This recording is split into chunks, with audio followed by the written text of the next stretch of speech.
Hollywood taught Americans to expect clarity. A sharp crack, a clean outcome, a winner who walks away framed by dust and sunlight. But in the winter of 1890, clarity did not exist. What existed was a valley, cold air that burned the lungs, and a stack of newspapers that tried to make sense of something that never truly made sense at all. The man reading those papers decades later did not start with anger. He started with confusion.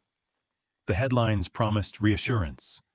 Words like restored, secured, and necessary appeared again and again, printed in bold, as if confidence alone could seal the truth inside them. The articles described a tense encounter, a dangerous situation brought under control. But as his eyes moved down the columns, the language shifted. The sentences grew careful. Details appeared and then slipped away. Numbers disagreed. Witnesses contradicted one another. And between the lines, something else lingered, unnamed and unresolved. He noticed how often the writers leaned on distance. Reports say, "It is believed," according to officials on the scene. No single voice stayed long enough to be held accountable. The valley itself was always mentioned, but never described in full, as if geography were less important than the decision already made about what had happened there. The papers spoke of order. They spoke of authority doing its duty. They did not speak much about the people who had been living in that valley before soldiers arrived. When they did, the words were flat and thin, as though describing weather rather than human beings. Men were counted. Women were grouped. Children were rarely mentioned at all. The story moved quickly past them, eager to reach its conclusion. Yet small details refused to disappear. A line about confusion at dawn. A note about commands misunderstood. A mention of shots fired without a clear signal. These fragments sat uneasily beside the confident tone of the rest of the reporting. They suggested not a plan carried out smoothly, but a moment that slipped beyond control. The reader felt a tension growing, even though the articles never acknowledged it directly. On one hand, the papers insisted that the situation had been handled correctly. On the other, they kept returning to the need to justify it. Justification, he knew, was rarely required when events truly went as intended. He imagined the journalists at their desks, working with limited information and heavy expectations. They were not villains, not heroes. They were men trying to fit a jagged event into a shape the public would accept. The country was tired of uncertainty. It wanted reassurance that progress moved forward, that authority remained firm, that the frontier could finally be put to rest. But the valley resisted that narrative. It lingered like a shadow at the edge of every paragraph. Some papers praised discipline. Others quietly admitted disorder. One mentioned that the cold was severe, that people had been weak from hunger and fear. Another dismissed that detail entirely, calling it irrelevant. The contradictions piled up, and with each one, the official story felt less solid. What struck the reader most was not what the paper said, but what they avoided. There was no curiosity about how fear spreads, no reflection on how quickly control can vanish when people feel cornered, no space given to the possibility that authority itself might have played a role in what followed. Instead, the articles moved on. They always moved on. By the final paragraphs, the focus shifted to stability, to the future, to the importance of closing this chapter and looking ahead. The valley was treated like a problem already solved, yet the reader could not shake the sense that the story had been ended too neatly. Real events, he knew, rarely resolved themselves so cleanly.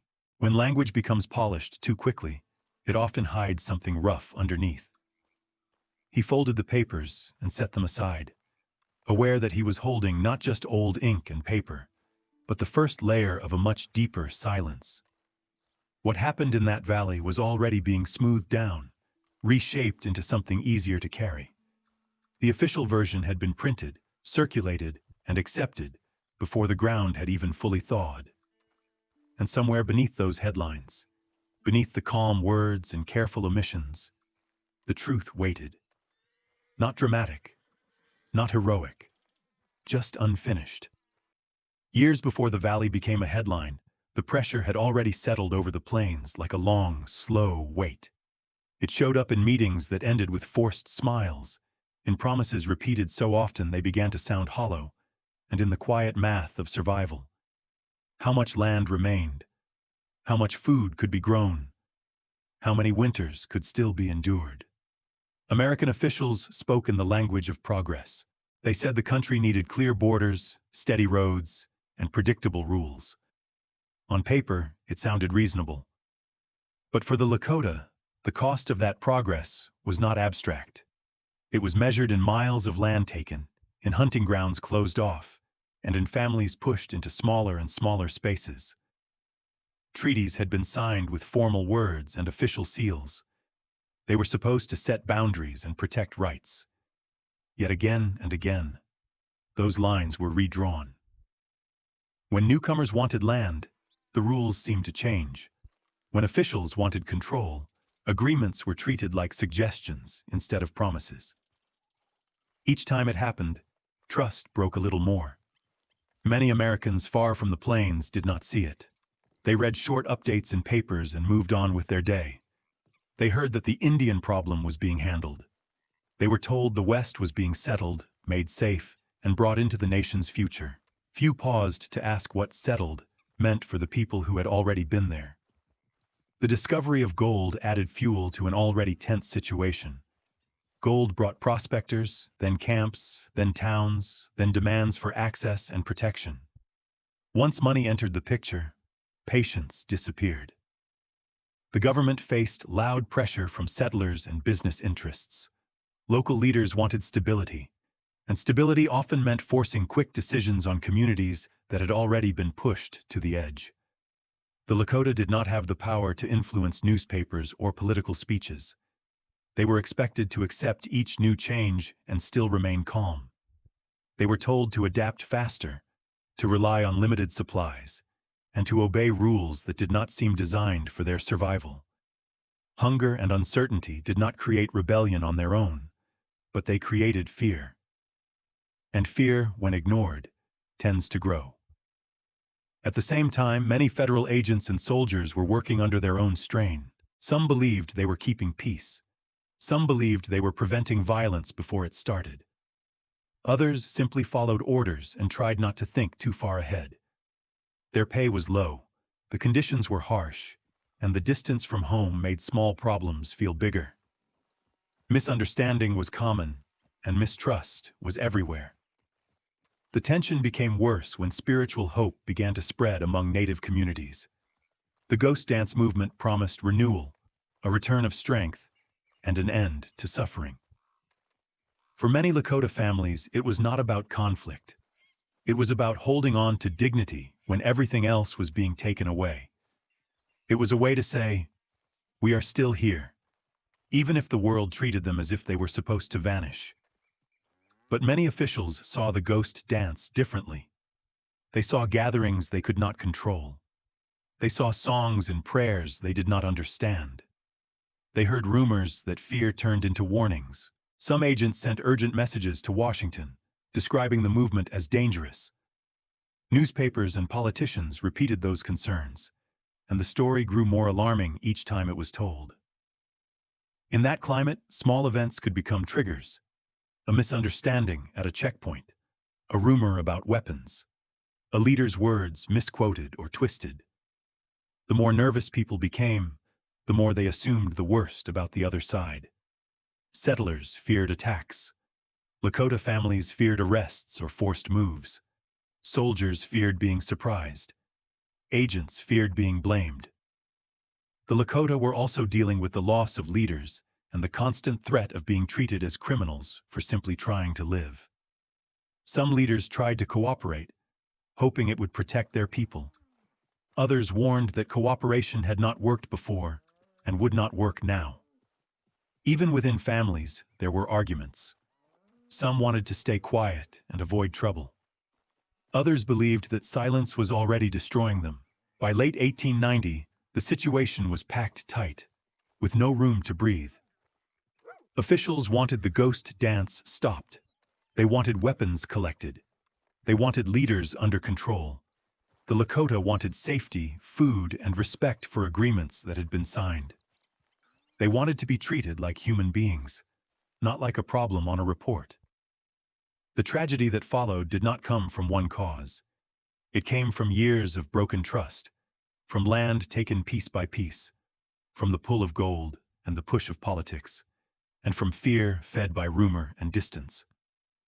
In that kind of storm, one spark is enough. And on the plains, the air was already dry.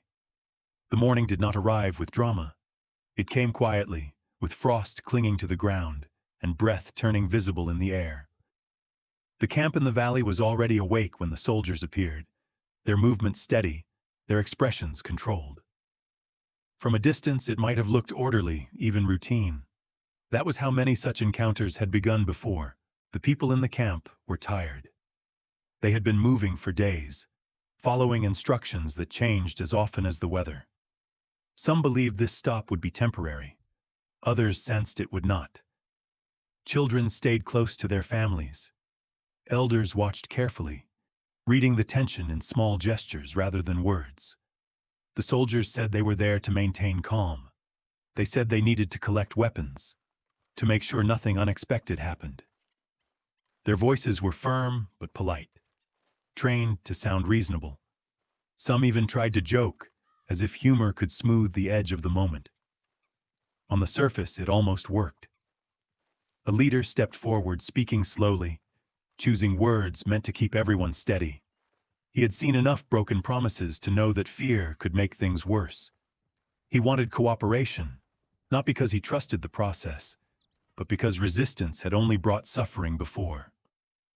Around him, younger men watched closely, their faces tight with doubt. As the search began, the air thickened. Movements that would have gone unnoticed on another day now felt heavy. A hand reaching into a coat, a soldier shifting his stance, a command repeated a little louder than before. Each sound seemed sharper in the cold. Then came the moment no one planned for and no one could fully explain later. A struggle over an object, voices rising, a sudden noise that cut through the valley and shattered whatever fragile balance remained. What followed was not strategy. It was confusion. Orders overlapped. People moved in every direction at once. The careful language of the morning vanished, replaced by panic and instinct. Those who had tried to stay calm now reacted without thinking, driven by fear that had been building for years. In the middle of the chaos, something unexpected happened. A soldier froze. He was young, far from home, and had joined the army believing in structure and rules. As he watched the scene unravel, he remembered a letter from his mother, written just weeks earlier. She had told him to do his duty, but to keep his heart intact. To remember that everyone he met was someone's child. For a brief second, that memory cut through the noise. He lowered his weapon, unsure of what to do next. He saw families trying to shield one another, elders struggling to stand, children crying not from pain, but from fear. The image did not match the warnings he had been given. It did not match the stories of danger he had been told to expect. Across the valley, a Lakota man faced his own choice. He had lost land, relatives, and faith in agreements made by men in distant offices. He had told himself that staying calm was the only way to protect those around him. Now, with confusion spreading, he felt that resolve slipping. He thought of his father, who had once believed cooperation would secure a future. He thought of how that belief had ended. Both men stood at a crossroads, shaped by years they could not change. Neither had caused what was happening. Neither fully controlled what would come next. And yet, their choices, however small, carried weight.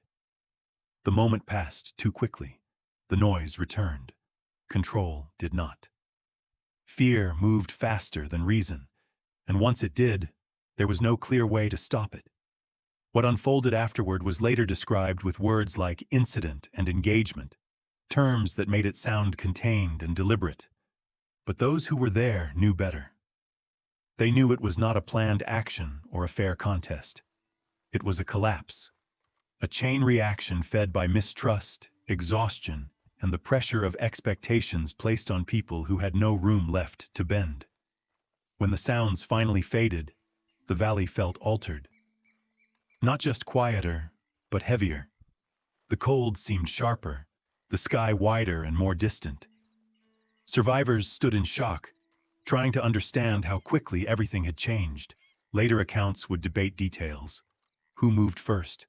Who gave which order? What could have been done differently? But in that moment, standing in the aftermath, such questions felt hollow. What mattered was that restraint had failed, and once it did, there was no way to undo the damage. The tragedy was not marked by heroism or clear villains. It was marked by hesitation, ignored, fear unchecked, and moral choices made under pressure that no one truly prepared for. And the valley, silent once more, held the weight of it all. In the days that followed, officials moved quickly to regain control of the story. Messages were sent up the chain of command. Reports were written with careful language. What had happened in the valley was framed as an unfortunate result of tension, not a failure of judgment. The focus shifted away from responsibility and toward stability, as if order could be restored simply by choosing the right words. An inquiry was announced, which sounded reassuring to the public. On paper, it suggested fairness and accountability. But the process was narrow from the start. Testimony came mostly from those in uniform or from offices far from the valley. Voices from the camp were treated as unreliable or incomplete. Their memories were labeled emotional, while official statements were called factual. Newspapers followed the tone set by authorities. Early coverage showed concern, but it did not last. Within weeks, the headlines softened. Attention moved on to other matters. The country had little appetite for a long examination of events that challenged its sense of progress.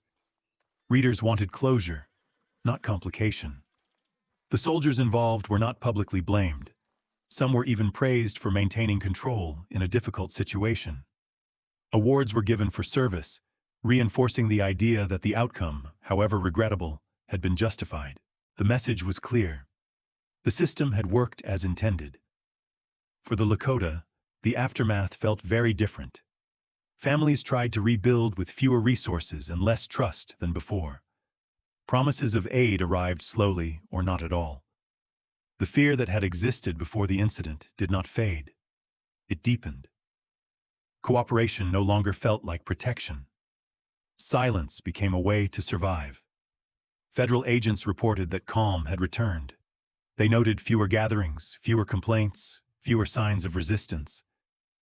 What they did not note was the reason. The absence of protest was not acceptance. It was exhaustion. People learned that speaking out brought no relief and sometimes more trouble. Inside government offices, the event was reduced to a case file. It was discussed in terms of policy and prevention. Officials debated how to avoid similar outcomes, but rarely questioned the assumptions that led there in the first place. The idea that authority itself might need limits was uncomfortable and quickly set aside. Some individuals privately struggled with what they had witnessed. A few soldiers wrote letters home that hinted at unease. A few agents questioned whether things could have been handled differently. But these doubts stayed personal. They were not encouraged, and they were not recorded in any official way. There was no place for them in the final report. The law, which was supposed to offer balance, chose distance instead. Courts did not take up the matter. No broad review followed. Without a formal challenge, the narrative settled into place. Over time, it became easier to repeat than to question. As years passed, the event shrank in the public mind. It appeared in textbooks as a brief mention, often framed as the end of an era. The complexity was stripped away. The people involved became background figures in a larger national story about expansion and order. For those connected to the valley, forgetting was never an option. Memory was carried quietly, passed down through stories told at home rather than in public. These stories were careful, not dramatic. They focused on loss, confusion, and the sense that justice had never arrived. The country moved forward, building roads and towns, celebrating growth. The valley remained, unchanged in shape but altered in meaning. It stood as a reminder of how easily authority can avoid looking at itself when doing so feels inconvenient. What made the aftermath most striking was not what the law did, but what it chose not to do. It did not ask hard questions. It did not slow down to listen. It did not hold space for doubt. By turning away, it allowed one version of events to stand unchallenged. In the end, the silence was not accidental. It was constructed, reinforced by institutions that valued calm over truth. The tragedy was folded into history without being fully faced, and by the time enough distance had passed for reflection, the moment for accountability was already gone. By the time enough years had passed to soften the language, the question still lingered, quiet but persistent. Who was the real villain of what happened in that valley?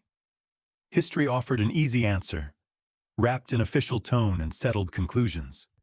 It spoke of inevitability, of a hard moment at the end of a long conflict, of a nation doing what it believed was required to move forward. But the man who revisited the story later in life found that answer lacking.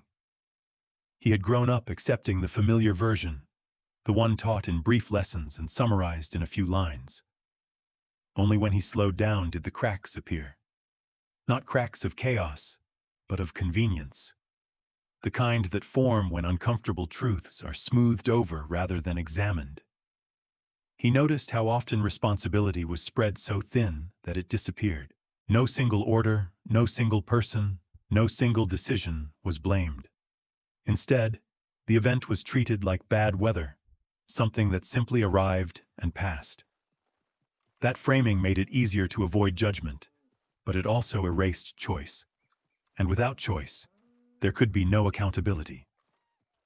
The deeper he looked, the clearer it became that the story was not about good people versus bad people. It was about systems that rewarded speed over care and obedience over reflection. It was about a nation in a hurry, convinced that progress justified pressure and that pressure justified force.